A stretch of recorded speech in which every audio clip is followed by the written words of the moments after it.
না না আপনার পাশে কেউ না এত ওই শুধু ভয় পেয়েছিলাম ওয়াইফটা 6 মাসে প্রেগন্যান্ট ভালোবাসা নাকি আপনি ভাই না না না না না না এটা আমাদেরই বাসা আমার চাচা আমার আপন দাদার বাসা ওইটাই দাদার বাসায় আসছি কবর জিয়ারত করতে হ্যাঁ হ্যাঁ ঠিক আছে যে আব্বা এই অবস্থা যে কবর জিয়ারত করি না ওটা আমি সবই জানি আমি কেমন ছিল এটা এটা তো মাসুম স্যার আছে মাসুম স্যার সবাই ওই যে মাসুম স্যার আসি আসি আপনার ওয়ালেট ওখানে সাথে দেয় লোকটা পরে মরে গেলে আমি তো সেটাই ওয়ালেটটা আমার ওয়াইফকে দিলে ভালো এটা বেক এটা বেক একটা সানসেটে গিয়ে এটা আমার ওয়াইফকে দিত স্যার এটাও ধরেন স্যার না আপনার ভাই আমার বেক এটা ওয়ালেট আর আমার বেকটা প্লিজ হ্যাঁ দিয়ে দেবো দিয়ে দেবো আপনার ভাই এটা নাও তোর আগে দেখো ভাইয়া এদিকে আসো কে আছে নিয়ে যাক বেক আর এটা নাও এদিকে আসো বুঝাই দিতে যথেষ্ট ভিডিও সব বুঝাই দেবেন এই স্যার এটা উল্টা দেন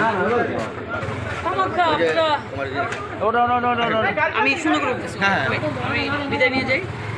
না স্যার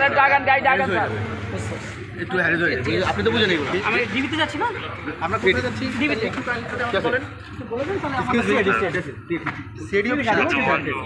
আমরা কি আর একজন সাথে যেতে পারি না